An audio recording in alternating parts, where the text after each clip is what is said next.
मैं जैसा परिचय में पता लगे गया, मेरा नाम अजय है और मैं दिल्ली से हूँ। मेरी जो विचार यात्रा है वो ऐसी है कि दिल्ली में पैदा हुआ और दिल्ली में एमए सोशल वर्क की पढ़ाई कर रहा था, पर तब तक ये समझ में आ गया था कि गांव को संभालना ज़्यादा ज़रूरी है। तो फिर गुजरात में इरमा है, इंस्टीट्यूट ऑफ रूरल मैनेजमेंट, तो वहाँ से पढ़ाई की और फिर 5 साल नौकरी की। फिर सोचा कि स्वतंत्र रूप से गांव में काम करना चाहिए। और गांव में मैं टिक नहीं पाया, बस्तर में था मैं, तो वहाँ पहले पुलिस ने तंग किया, फिर नक्सलियों ने तंग किया, कह सकते हैं। तो फिर दोनों आपको नक्सली मान रहे थे।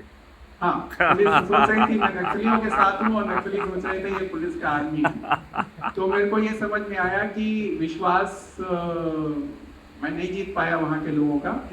तो ये योजना बनाई कि ऐसे साथियों को खोजा जाए जो अपने अपने गांव में काम कर रहे हों या करना चाहते हों, और लेकिन उनका गुजारा उससे नहीं होता, इसलिए वो शहर की ओर भागते हैं या एनजीओ बनाते हैं या एनजीओ में नौकरी करते हैं या कोई पॉलिटिकल पार्टी ज्वाइन करते हैं। सीएसआर फंड्स का भी आजकल बोलबाला है। तो अभी भी ऐसा कोई बहुत खास सिस्टम तो हम लोग नहीं बना पाए हैं, पर एक हमको ये सूझा कि बातें तो हम सब लोग खूब करते हैं अच्छी अच्छी, लेकिन बच्चों की पढ़ाई का काम मैंने पकड़ा कि उसी बहाने कुछ बच्चे भी मिलेंगे, बच्चों के पेरेंट्स भी मिलेंगे। तो अभी हम पार्ट टाइम टीचर्स रखते हैं और उनको थोड़ा सा पैसा देते हैं नॉन फॉर्मल एजुकेशन क्लासेस चलाने के लिए। ये एक शुरुआत के रूप, मतलब 25 साल से काम चल रहा है, लेकिन अभी भी मैं उसको शुरुआत ही बोल रहा हूँ, क्योंकि हमारा लक्ष्य बच्चों की पढ़ाई ही नहीं है। ये एक तो है कि जो हमारे शिक्षक हैं उनके साथ काम बढ़े और जो सरकारी स्कूल है वो सुधरे। ये थोड़े लंबे विषय हैं, तो टाइम मिलेगा तो इन पर दोबारा बात करेंगे। जहाँ पर अभी हम लोग हैं उस जगह के महत्व के बारे में थोड़ा बोलना चाहूँगा। विनोबा भावे जी की प्रेरणा से ही माई ने इस जगह को बनाया। तो उनकी, विनोबा जी की कुछ बातें हैं जिन पर हमें जब समय मिले तो चर्चा करनी होगी।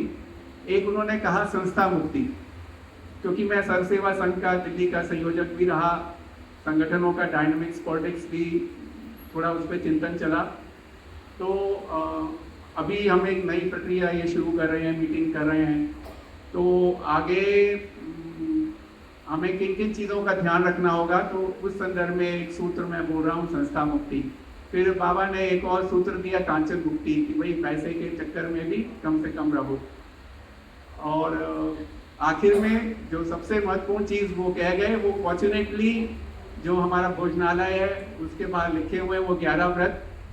तो मैं आप सबको इनवाइट करता हूँ कि उन व्रतों पर विस्तार से चर्चा करने में जिस चीज़ की रुचि हो वो हम करें। लेकिन जैसे कि सरस्वती बहन ने कहा कि हम लोगों को उसे अपने जीवन में उतारना होगा। हमारे हिस्से का श्रम कोई दूसरा करे, ये हमारे लिए शर्म की बात है। और वैसे जो ये मीटिंग की कॉम्पोजिशन है, इसमें कोई मेरा ख्याल आदिवासी नहीं है, तो हम लोगों का जो आधार है वो उसको हमें थोड़ा और सुधारना होगा, जिससे कि जो आम आदमी है, बिल्कुल आम आदमी, हाँ हम सब कहेंगे हम भी आम आदमी है, लेकिन जो बिल्कुल आम आदमी है, जो श्रम करता है, जिसके पास इतना समय भी नहीं है कि वो हमारी मीटिंग में आके बैठे, वैसे लोगों को अगर हम नहीं जोड़ेंगे तो जैसा कि कहा जाता है कि क्रांति तभी होती है जब जिनको क्रांति चाहिए वो उसके लिए काम करेंगे। धन्यवाद।